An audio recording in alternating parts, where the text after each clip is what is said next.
This season of the Creative Piano Teaching Podcast is proudly supported by My Music staff. With a digital, one of the things that I would recommend is that, like a chess player reflexively at the end of their turn hits the chess clock without even thinking, is that with a digital piano there, every time the student's about to play, they hit record just before they play. And so the workflow, instead of it becoming the student does something and then the teacher talks about it, and we both hope we're talking about the same thing, except we're not. The student plays something, and then the student and the teacher together relive exactly what they've played. And they can play it back as many times as they like. And it's all happening in present tense. And then they're sitting on the same side of the desk troubleshooting.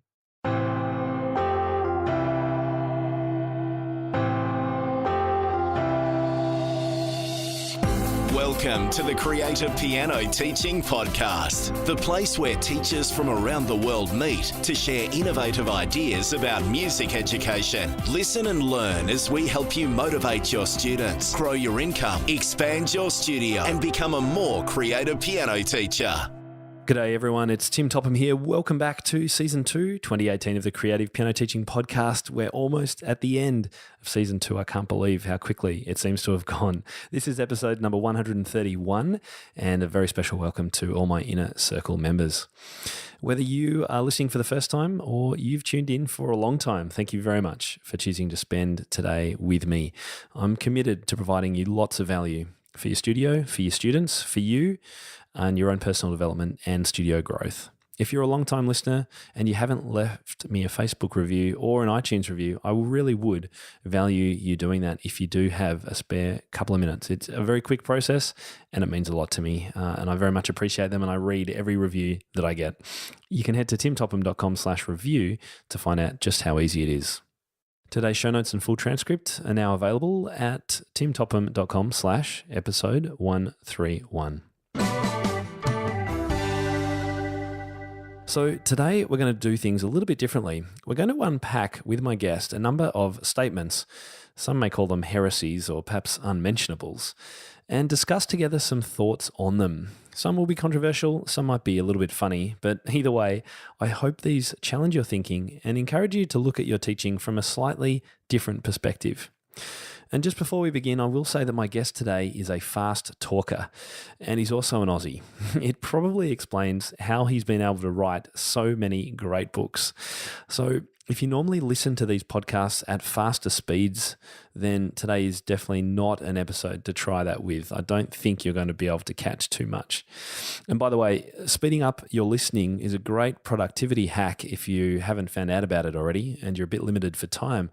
And you can easily shift the playback speed if you're listening to these podcasts on my app. To download the app, again, just head to your app store and search for Tim Topham. My guest today is one of music education's best-known writers and lateral thinkers. He's recorded for Warner Music as a pianist and composed for Alfred's, the AMEB, and Trinity College. To make sure he doesn't spend his whole day sitting at a keyboard, he holds black belts in 3 different martial arts and runs Australia's largest school-based martial arts program. You can preview his recordings and books, including The Practice Revolution, Dynamic Studio, Practiceopedia, and Scales Bootcamp at philipjohnston.studio. So welcome to the show, Philip Johnston. Hi there, Tim. Thank you. Glad to be here. Great to have you here, and I can't actually believe it's taken so long for me to invite you formally on to have a chat, because you have actually had a massive impact on me. I actually this book I managed to find in my bookcase. It's The Practice Revolution, and I know that you're well known for your books, perhaps even more known for your books outside of Australia than inside of Australia. But this one had a really big impact on me, and it was a very simple concept. And I wonder if other people have fed this back to you about the difference between asking kids to practice for time versus for outcomes. And that was just a really simple thing that came out at the right time for me. Have you got good feedback about that book? Look, I still get some mixed feedback about that, in that there are some people who still feel very strongly that time is the thing.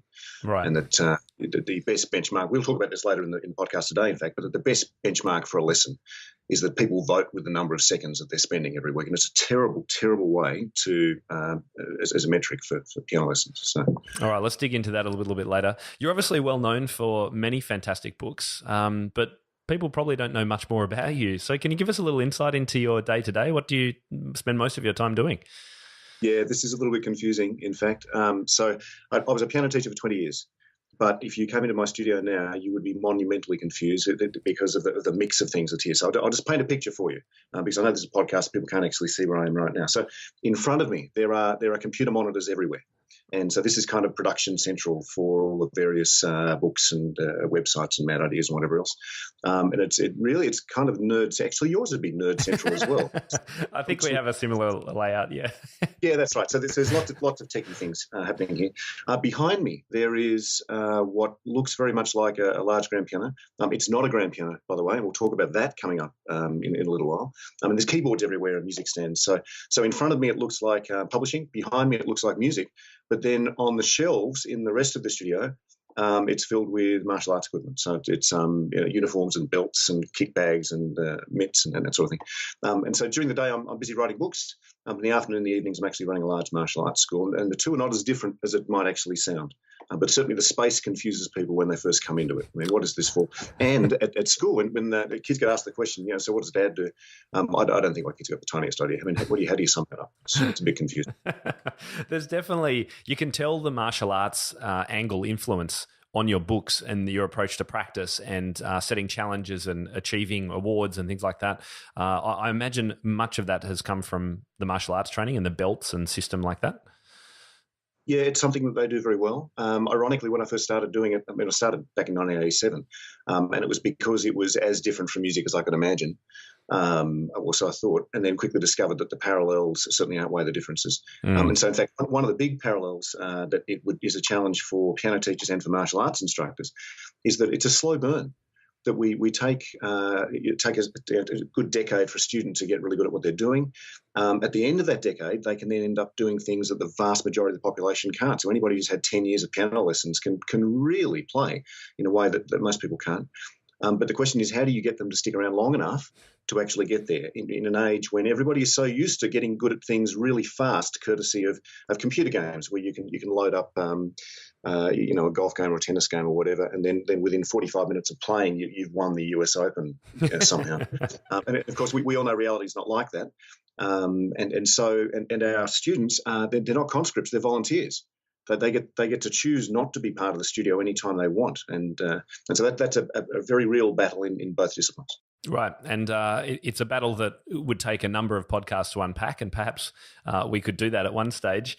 But I imagine one of the simplest approaches is that 10 years is too big a goal, so it's about narrowing those to smaller milestones along the way. Well, that's one approach that could work, and that's, I guess, the approach of martial arts with the belts. It's the approach of music exams with grades. It's trying to find milestones that are smaller and more achievable for students. Leveling and the up. real challenge, in fact, it's not the milestones at that level, which can so with exams coming along every year, and sometimes gradings for belts can be 6 months or a year apart as well. It's creating additional milestones where you don't have to wait 6 months or a year. I mean, 6 months is a long time to be getting positive reinforcement when you're small. Right. So. And look, and your books go into more depth on this, particularly, I think, The Dynamic Studio and certainly The Practice Revolution, two books that I'm a big fan of and would recommend any listener check out if they haven't already. We'll make sure there's links in our show notes for today. But out of all your books or resources, have you got one that you're particularly proud of or that you feel has had the most impact? Look, there's probably two I'd cite. Scales Bootcamp is the one that most people are using. And so that was the very first one where I looked at this idea of gamifying something that is otherwise thoroughly not fun. Everybody has to practice scales, but really nobody's got any idea how to go about it. And so there's something like 3,000 challenges built into that thing. And the promise that has intrigued teachers there is that any student who works their way through that will be an order of magnitude better at their scales than the teacher is. So there's that. But the book that I think I'm proud of is Dynamic Studio. Dynamic Studio, yeah. Yeah, I think so. It all came from trying to recreate a feeling I had as a kid that I don't know if you ever remember, you rearrange your bedroom. And so that the desk that used to be over there is now over here somewhere else, and your bed has been pushed 90 degrees to where it was. And then suddenly everything's new and delicious. Well, it's kind of a fresh start and it's motivating. And teaching, there's a fair bit of inertia in piano teaching, I think necessarily, because we inherit traditions. And this year can feel a little bit like last year as well, particularly if last year was working okay. I mean, why would you change things? I said before that I was teaching for 20 years, but a year that's the same as the next year can very quickly become a decade where things kind of rhyme. We're using the same books. We're teaching the same kind of students. We start teaching at the same time every day, and the piano's been where it's always been. And so having suggested that things could be another way, well, then the pressure on you is to provide such as. And so Dynamic Studio is I think it's 93 different assumptions that we have about lessons that have to be the way they are because they've just always been that way. And then asked, well, what if it wasn't that way? What if it was something? It's a little bit like our topic today where we're taking things that the teachers would think would be unthinkable otherwise. Right. And then propose maybe it could be different. Yeah. So, well, let's get into some of our discussion points for today. And it's going to be a little bit different because we're going to unpack a number of statements. You've called them unmentionables. Some may even call them heresies, and discuss together our thoughts on them. And look, I know some of these will be controversial. Some might be a bit funny, but in either way, hopefully, or in any case, hopefully we'll be challenging the thinking of people who are listening and our own as well, I'm sure, as we go along. And it's interesting, actually, that you mentioned the Dynamic Studio because I remember one aspect of that was that each chapter started with a statement. What is there for students to do in your studio would be a question. And, most people would say, well, learn piano, I guess.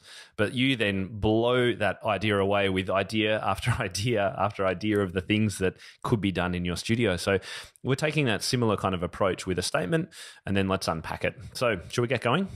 Yes. And I apologise in advance, Tim, because some of these are controversial. And it occurred to me that at the end of today, if this podcast is taken out of context, or heck, even if it's taken in context, it's not just that you might end up with no subscribers, but you'll end up with a few and they'll all be crazy. So anyway, we'll see how we go. Now you're worrying me. All right. Yeah. So statement number 1, if a piano teacher only has one piano, it should be a digital. Yeah. So tell us your thoughts on this, because that would go against the grain in many ways. Yeah, okay. So, look, I'm saying this fully aware that a lot of piano teachers, if they discover to their horror that their student is working with a digital piano, there's significant pressure to switch to an inverted commas, a real one. And I'm also saying this fully aware of the limitations that much though the brochures might protest otherwise, digital pianos, they don't sound the same and the action's not the same, all those things that we're aware of. I'm not affiliated with any digital piano manufacturers at all, but I've been using them in the studio really since they were first available. And the reason I have been is not the way all the ways they fall short of real pianos. It's the things that they make possible that actually are either very difficult or impossible on acoustic pianos. And in short, that they represent teaching options. Right. You better unpack that. Yeah, so I'll give a couple of examples now. So one of the things that they solve is what I call the time travel problem in piano lessons.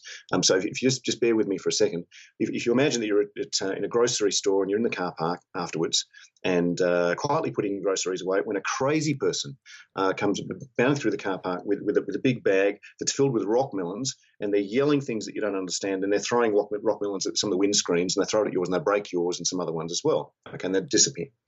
And you're being interviewed afterwards about what the heck happened, because I imagine the police are taking an interest in this, and all these questions come at you. How tall are they? What were they wearing? Which way did they run? Which hand did they use to throw the rock melon with? And was the bag have any identifier characteristics on it or whatever? And of course you can't remember. Because it happened a while ago. And with every second that passes, it gets a little more vague and fuzzy. Now, the reason that stupid story is relevant to piano is that the teaching model works very much the same way. So that the student will play something, and then at some point the teacher will stop them, and then we'll make corrections based on what we've just heard. But here's the thing. What we've just heard is now, it's not only in the past, but the student's recollection of that is almost certainly going to be different from the teacher's recollection of that. That's number one. And then number two, the teacher's recollection of it is going to be evolving over time, and so is the student's. And so that if the teacher suggests something such as dynamics possibly being too loud, whether the student can remember that or not, they've kind of now manufactured that part of their ever increasingly fuzzy memory of what just happened. And so the conversation really is very abstract. Now, with a digital, one of the things that I would recommend is that, like a chess player reflexively at the end of their turn hits the chess clock without even thinking, is that with the digital piano there, every time the student's about to play, they hit record just before they play. And you won't always necessarily listen to the recordings, but the point is they're available. And so the workflow, instead of it becoming the student does something and then the teacher talks about it, and we both hope we're talking about the same thing, except we're not. the student plays something, and then the student and the teacher together relive exactly what they've played. And they can play it back as many times as they like, and it's all happening in present tense. And then they're sitting on the same side of the desk troubleshooting this thing. Right. And so we can float. Let's talk about pedaling for a second. And instead of trying to rack your brains as to when you were pedaling and who knows, we can actually hear it, and it's right there. So I totally understand that approach, and I hadn't actually thought about it as an advantage of using a digital piano. So there you go. You're opening my eyes as well, Philip. I think we're lucky if a student even listens sometimes to what they are playing.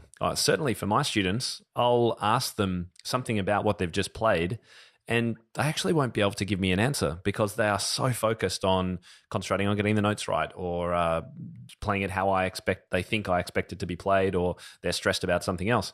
So listening back is always going to be important. But I like the fact that you're saying it actually puts us both on the same page. Let's both listen without any other thing going on to what just happened. Well, in fact, just taking what you were saying then a little bit further, you identified a problem that whenever a student plays, there's a whole bunch of parameters at play. Things that we could be correcting and things that we couldn't, and you can't pay attention to them all simultaneously. Certainly as a student, you can't. And so at any point in time, the student's playing a guessing game as to what their teacher is going to choose to care about right now. Is it going to be my fingering? Is it this F sharp I keep forgetting? Is it my dynamics, my pedaling, or whatever? Armed with a recording separately, you can actually hear these things one at a time. And so on the very first pass, the only thing we're going to do is that hidden in this passage somewhere, there is a B flat, which I've been circling, okay? And I'm not just circling it because I like it better when you play the B flat. There's a chord in here which has now been completely sabotaged because you're playing a B natural. All right, we're going to play it back. You're going to hear it. It's going to cause you pain, and that's a good thing because we're going to change it hereafter. Okay, then we play that through. We sort the B flat. They've got a more compelling reason than they had before now to get that right. Then we listen to the same recording again, but this time it's not about B flats. I'm going to get the student just to tap along with it because I think the speed's changing, but I'm not going to tell you which way. And so we tap along. And so again, it's exactly the same recording, but now it's the second issue. And so after a dozen different passes of listening to the same recording, you can actually address a dozen different issues, but it's one at a time, which is much more how students like it to process this sort of thing. So. Right. And it will obviously take longer, but it's actually a better learning experience for them too. Well, this is why I recommend it's an option. You're not going to stop and do this every single time. In fact, just talking about, I'll give you a couple of other options now that are a little more complicated, but open up a completely different way of being able to assess students and get them to hear what they're playing. You were saying before that you've got students who can't hear what they're playing sometimes. What if they could see what they were playing? So if you just take a USB cable and then plug your digital piano into your Mac or your PC, and you're running any sort of digital audio workstation like Logic or Cubase or even GarageBand, composers will then use that to it'll render the notes up on the screen, and then they can have that very quickly color coded so that if, for example, you're doing an orchestral piece and there's an oboe note which is way too loud, it'll jump out because it'll be bright red. So you can color code, for example, just according to how loud they are. You've done all this sort of thing before. Right. But when the student's doing it, then it means when they play it back and we're having a conversation about balance, now we can actually see what maybe the student can't hear. And you can say to them, look, all the things which are loudest will be red, all the stuff which is quiet will be blue, and the things that are in between are kind of purple. Let's have a look at what you just played. And you look there and you can see everything is purple apart from a couple of notes which are blue. Nothing is particularly standing out. And visually, you can see that. Now we listen to it. Where's the tune? We can't hear it either. And so then what you can do is you can take the notes which are not loud enough, and you can then artificially make them louder. You can just change their values. And that takes a second just in the software. It doesn't take long to do. And then what the student gets to hear is a action replay of everything they just did. It's got all their pedaling, it's got all their phrasing and all their articulation. The only thing you've tweaked is it's now got the dynamics that you're hoping they're going to use and the balance that you're hoping they're going to use. And so they now get not an action replay, but kind of like a projection of what this could be if they could fix the balance. And the rest is all in. And so, again, they're listening a little harder now because they've got some ownership over this. It's their thing. And so then the challenge is, let's record again in a second. We're going to keep what you just did. Then let's look at the colours and see if we can get it looking the same. And so again, it's just a different approach to problems we've been trying to solve for a long time, but it's a new tool for doing it. Right. And that's very much a next level thing. I wouldn't encourage people to start with that process. Maybe start with Philip's first idea. It's not that much next level, though, if you see what I mean. Yeah. Because these tools now are designed to be pretty easy to work with. But yes, it's not out of the box. Yep. And the first suggestion, just recording everything as it goes, obviously much easier on a digital. And some of them, like my FP7 Roland over here, actually, which I think it was this model. No, actually, it was an N-Sonic keyboard that I used to have. Used to actually automatically record everything that was played, and it would just start a new loop if there was a pause of 5 seconds or something. Really, really handy little. It was a composition designed for composition, so you would never forget an idea that you'd played. Very clever little system. I was just going to say that you could do that on a phone if you were set up right and remembered to press record and things. If you had an acoustic piano, I guess the concept still is the same. Maybe the implementation isn't quite so straightforward. It's just a little clunkier. Yeah. So with regard to the digital pianos, there's obviously plenty of people who may still be concerned about the touch differences and getting students playing on a digital. And I've recorded podcasts about it. I've recorded Facebook Lives about it. But it'd be great to hear it from you as well. What are some of those other advantages you see, and how do you respond to teachers about that touch issue? Let's talk about the touch thing for a second. I understand the logic behind that. We used to have in the practice room at School of Music when I was a student, we had old choir uprights that had been beaten to death by generations of piano students, and they're being practiced on kind of 20 hours a day. And the touch on those was astonishingly light, which means that everybody in those practice rooms was lang-lang. There was no problem at all playing the hardest pieces at whatever tempo you wanted. Now, my teacher, by contrast, had I thought it was a shocking piano. He loved it. It was a young Chang, and I'm not saying bad things about young Changs. This was just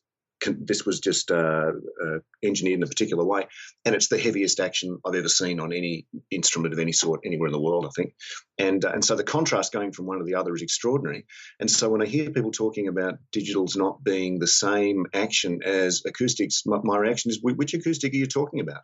So we already get colossal variation like that. Some of these students who sold their digital piano to get an acoustic are buying a clunky old upright. We're not only the action not the same as the piano in the studio, the notes from note to note doesn't even have the same sort of action. So yeah, I really worry so much. Well, I'm saddened by teachers who recommend getting a student to buy an upright piano, even if it is 100 years old, and really is just a piece of furniture, and trying to get them to play on it, because it's going to have the opposite effect to what you really wanted to have, which is to encourage your student to practice.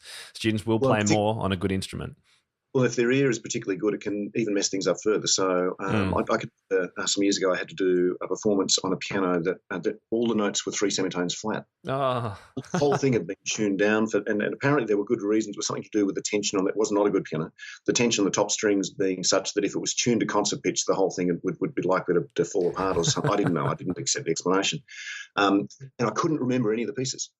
I was just unable to, with it 3 semitones flat, everything just felt, and I don't have perfect pitch, but it just kind of threw. And I think sometimes having a clunker at home where the octaves are, approximately octaves, but not really, makes things harder, not easier. And any teachers who are interested in my thoughts on digital pianos and hybrid pianos, we'll put a link in our show notes to a couple of articles that I've written recently about choices for students that we recommend, or that I recommend, I should say. So anything else on that first unmentionable, Philip? Probably only that one more advantage is the idea of fractaling. Possibly with more advanced students, where you've got things which in multiple lines, you can record all these ideas in one at a time, and so you can end up with a model of a fugue, for example, where the students entered in every subject and has crafted every line as though it was the only thing they were thinking about. And again, you get a picture of the entire piece of them. And again, they're playing every single note. It's not cheating. They're playing the whole thing. And then the challenge is, all right, now with this ideal version that you've created one line at a time, now let's go and see if we can build the real thing. Right, by playing it, yeah. And of course, you've got it's cheaper to move. It doesn't need tuning. There's plenty of other great advantages as well. Now, a quick word from our sponsor, My Music Staff. My Music Staff is the most popular studio management software available to music teachers around the world. I've even written a blog post on how I personally used My Music Staff to transition to automatic monthly payments. All of my students now receive an automatic invoice each month, and their credit cards are charged instantly. My music staff has become an essential part of my own studio, and I've effectively been able to put my entire teaching business on autopilot. One of the great things about My Music Staff is that it scales with your studio.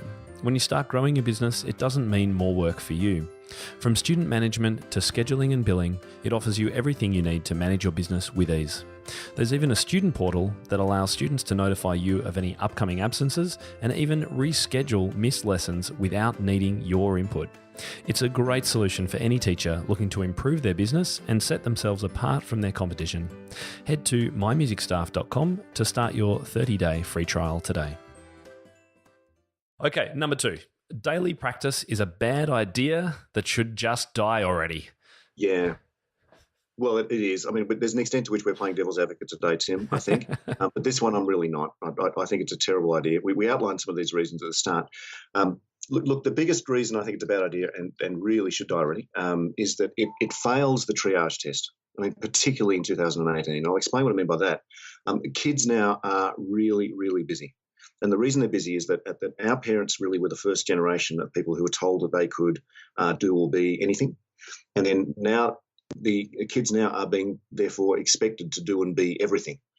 And we're terrified that, we've got a little Tiger Woods here, except that they won't find that out unless they try golf at some stage. And so they're doing a million different activities. And I heard Samantha Coates actually talking about this in a podcast a couple of weeks ago, I think. And I disagree with her conclusions there, where she was saying she wants to interview, and if you're so busy, then maybe you shouldn't be thinking about piano unless you can point to where you can practice.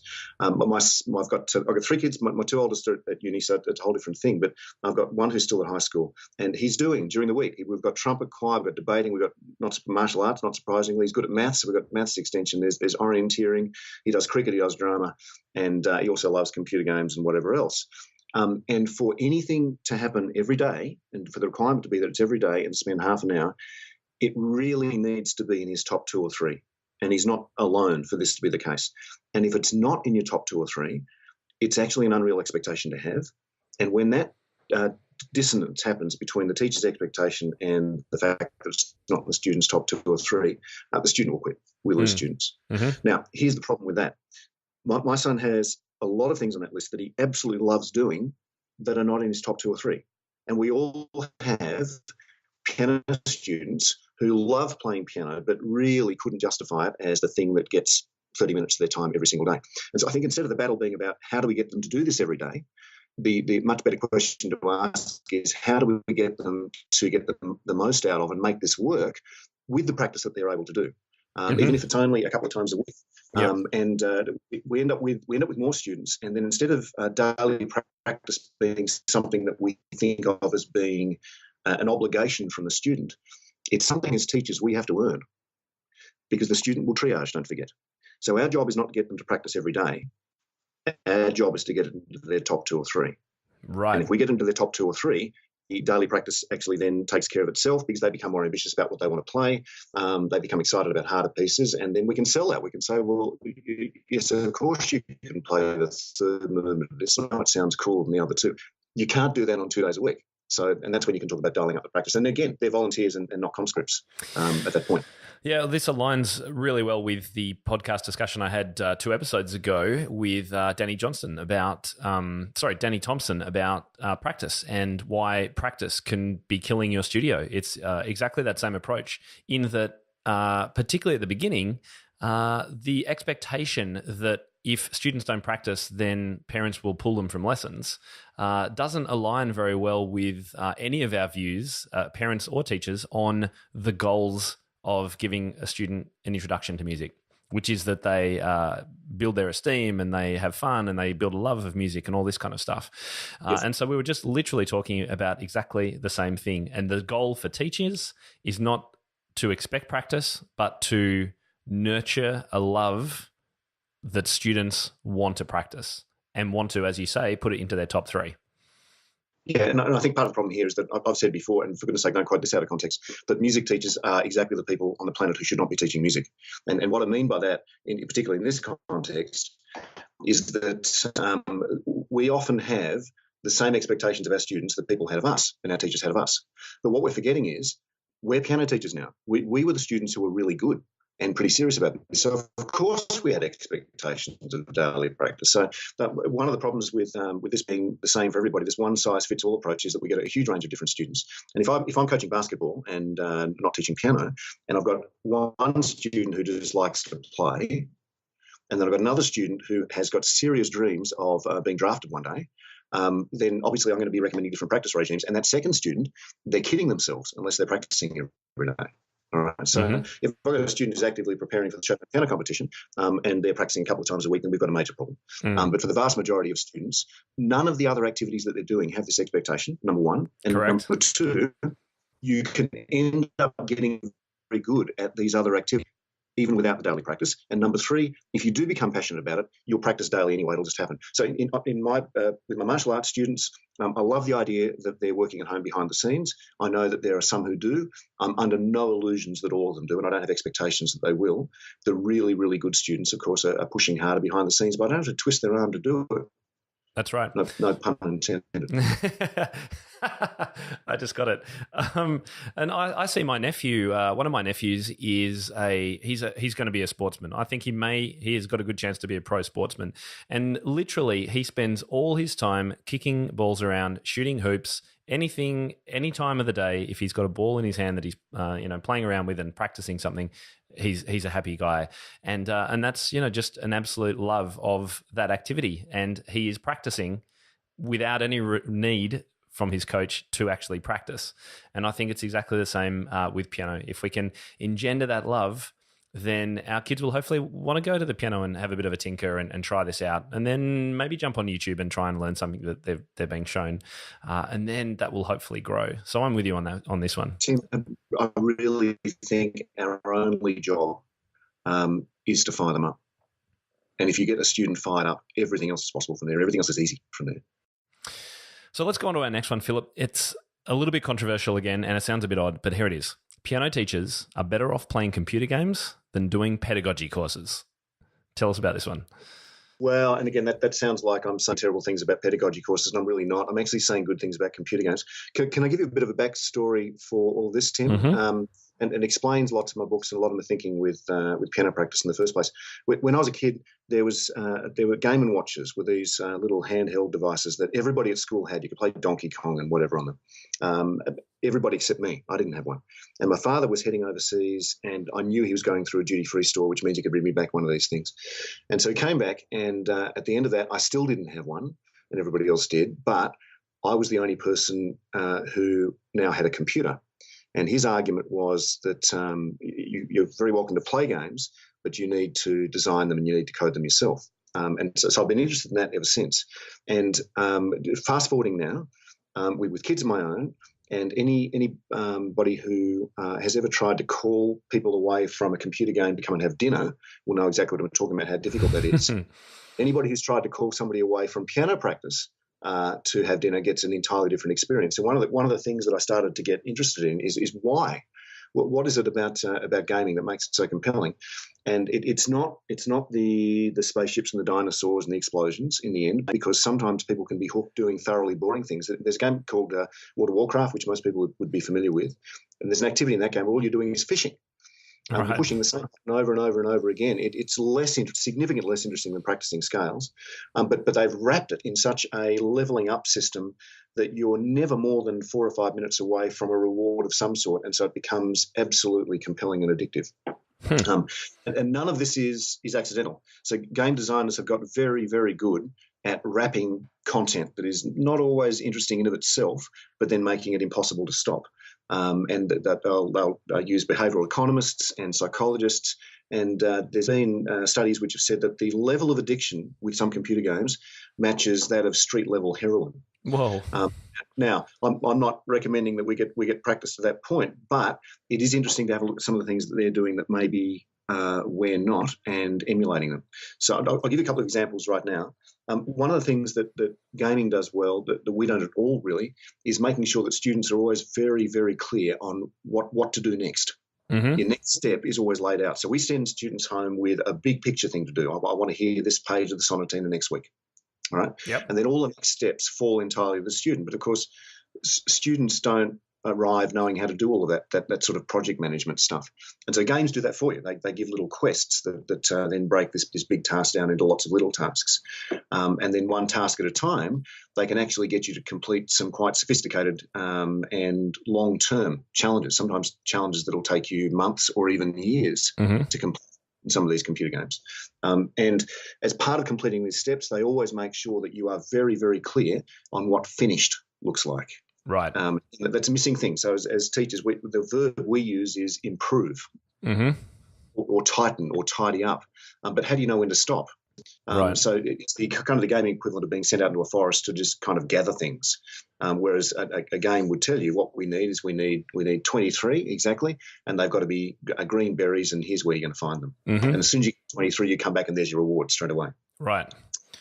The best way to understand all of this is not to listen to people like me rant about it. It's actually to choose some of the more popular games and play them. And you'll experience it for yourself and ask it why it is that you're having trouble at 2 a.m. being torn away from this. So it makes perfect sense what you're saying, but how does that actually look in a lesson? Can you give us some examples? Well, I can give you an example now. Another element that games use is that they make extensive use of leaderboards, not just so that people can be competitive, but so you can always see what's just ahead of you. So anything that can be measured is measured. And so there's metrics for just about everything, and that means then you've got lots of different ways that you can encourage students. So going back to what we were talking about before, we were looking at the idea of students practicing every day and that possibly not being the best idea. Something else that you might be able to measure instead is that we might be looking at the number of bars that they come in with each week that are brand new. And then it's a number you can attach to that. 25 this week, 31 the week before. And then every student in the studio, of course, has got numbers of their own. With that, you've got leaderboards, you've got competitions, and you've got ways of being able to compare what students are doing now with what they were doing a week ago. Right. So trying to put numerical values on things, if possible, helps in ranking and seeing progress. Yeah, and setting goals. Right. So that instead of asking them to prepare the development section, we're talking about exactly how many measures, number one, and then what do we regard as being successful there? Right. If they can stumble through it from beginning to end, or do we expect that it's from memory at a particular tempo? Is it two hands together or is it separate? And so these are instructions that we will sometimes give casually in any case. It's not like it's completely open-ended. My argument is that it's not specific enough, though, and that the more you leave to the student, the less right we've got to be upset with what they produce. Right. And so if we want to steer them in a particular way, break down all the stuff you're hoping to do, the process they're hoping to follow, into a series of steps, and they tick those off as they go. And that's what inspired the whole bootcamp idea. And it was really born out of a frustration that I had to create these steps for my students myself. And it just would have been easier if it was kind of there to start with. It all comes back to another element of music education, which is that pieces are never really finished. You can always go back to a teacher playing a piece and there'll always be new things. We very seldom ever say, you know what? You have completely nailed that piece. That is perfect and you don't need to do anything else on it. Because it's almost as if we haven't done our job right, if we haven't picked more fault. I think it's where we've got to make a distinction between perfecting something and closure. Right. And we've got to be more comfortable with closure long before anything is looking perfected.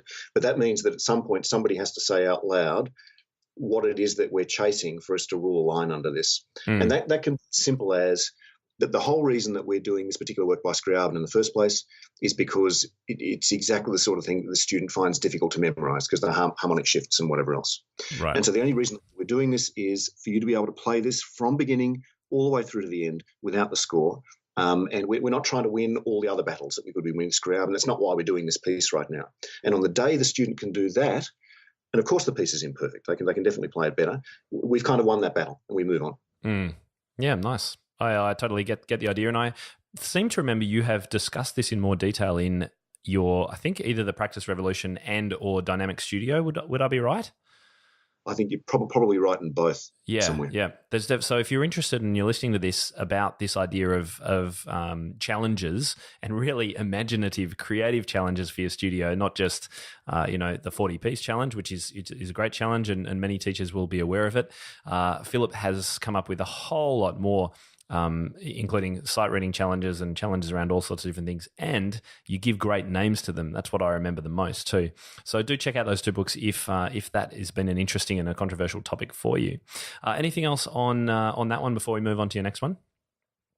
No, I think me talking about gaming, people's eyes can glaze over pretty quickly if they don't actually game themselves. So the only takeaway from all of this is that if you are a teacher in 2018, the students you are working with are gaming. I promise you, the vast majority of them are. Mm-hmm. And you'll be a much more effective teacher if you are familiar with what's driving them when they're playing those games, and they are being driven. Right. Yep. Sounds good. Yep. Okay. Next one is the following: piano students shouldn't be allowed to use any sheet music until they've had 2 years of lessons. Yeah, as far as I'm aware, that's not a book title anywhere, is it? I don't think that's conventional. I don't think that doesn't really roll off the tongue anyway. But I do. I mean, obviously, this aligns very well with my own thinking because I've created my own resource for teachers about how to teach beginner students with no books, and I'm very passionate about it. So tell me about your thinking behind this. Right, well, you'll be pleased to hear about this. But look, we're probably on the same wavelength here in that teaching is mostly about ignoring things, not fixing things. It's so that when a student plays something for you, there will be 50 different things that we could actually correct, but right now we're only going to talk about one of them. So the question is, what are the 49 we didn't talk about, and how do you triage that? Mm-hmm. And if you come right back to the beginner level, the world of what they've got to learn before they become proficient is absolutely enormous. And as teachers, we're free to teach that in any order we like. And so the question is, what's the best order to be teaching it in? Now, traditionally, reading has been one of the very, very first expectations, and it may well work with some students, but we've all experienced plenty of other students where it doesn't. The problem is, if that's the way you operate and it's not working, that's game over at that point. Mm-hmm. So there's a lot of students where it doesn't work that way. So they're short dose of music lessons. They kind of get inoculated against the idea of music lessons for the rest of their lives, because it could well be at school that one of the things they really struggle with is reading, and suddenly here we are again. All they want to do is play the piano, and we're 6 lessons into this, and we're trying to decode whether the second line up is a G, except hang on a second note, it's a B, because it depends whether it's treble or bass clef. Right. So, and all they want to do is they signed up for this because there's a Taylor Swift piece they want to play. So, there's a disconnect there. And so my argument would be to bump that down the road a little bit, to actually get them playing a lot and getting comfortable with keyboard geography long before we're actually looking at what that looks like, so that by the time they are looking at it, they've got something to relate it to.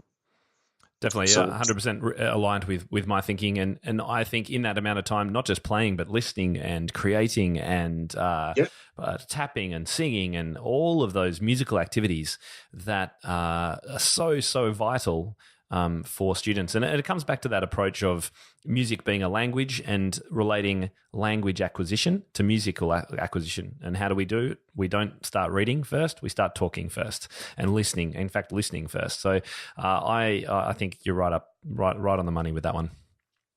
Well, and I think also because the vocab is so much bigger than that. I mean, traditionally, what do? We start on middle C, and I'm still not clear on why that's the case.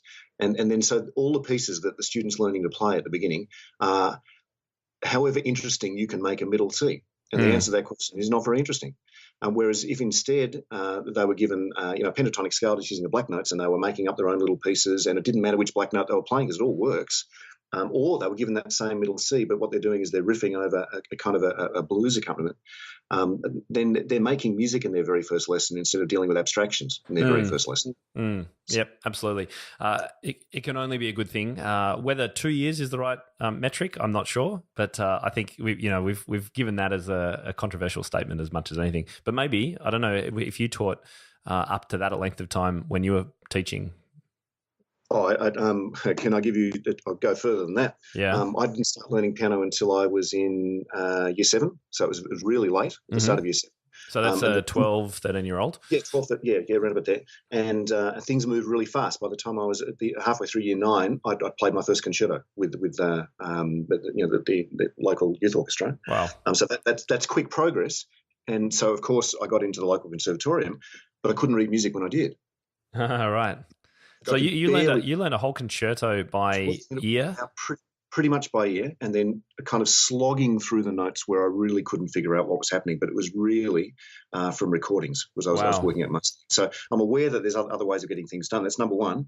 And then number two, I had some piano students where worked with them, started when they were in year 2, still working with them when they were 17 or 18, and we didn't use any books in that time at all. Whoa. I mean, at all. We were just doing composition and improvisation, and she could really play and could really make up her own pieces at the end of it, but had no interest and probably no skills in being able to sit down and play a cool piano sonatina. But it can also add no interest in doing it. Well, that's potentially a heresy of its own, that you would teach a whole student for their whole career with no music. I totally understand, and it's got to be about the not the benefits, the goals of the student in conjunction with their parent, obviously, when they're young too.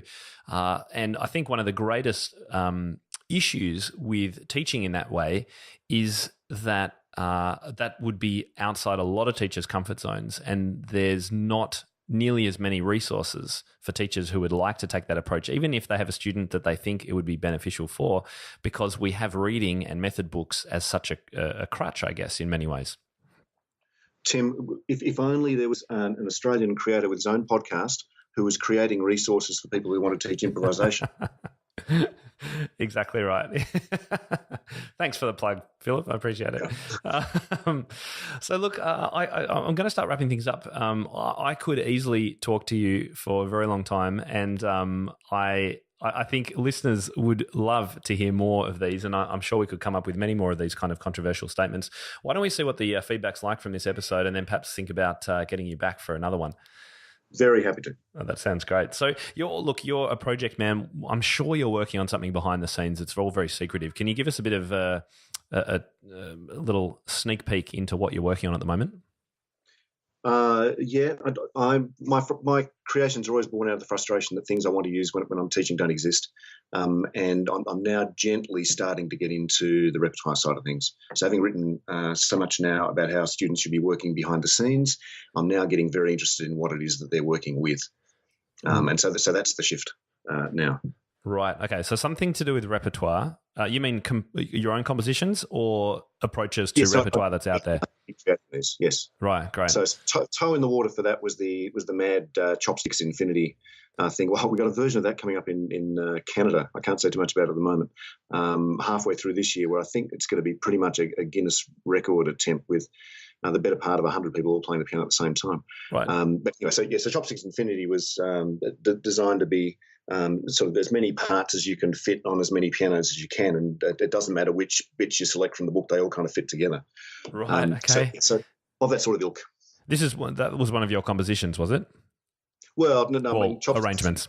We've all done variations on Chopsticks before, but there's 100 of them in there, and the plan is that beginner students can play in exactly the same duet or trio or quartet or whatever the heck as the most advanced students in the studio, because there's easy parts and there's difficult parts as well. Got it. There's a studio. So. Right. And I have to say thank you very much for allowing me to put one of your pieces in the AMEB Piano for Leisure 4 books. Your Micro Waltz has been incredibly well received, and it's always one that I perform for teachers when I'm going through the books, just because I love playing it, and teachers absolutely adore it, so thank you. All right. No, thanks for the chance. So what's the one big thing you'd most like teachers to take away from today's discussion? I think it would be that whatever the single most exciting difference that you could possibly make to your studio is, it's probably something you haven't even contemplated yet.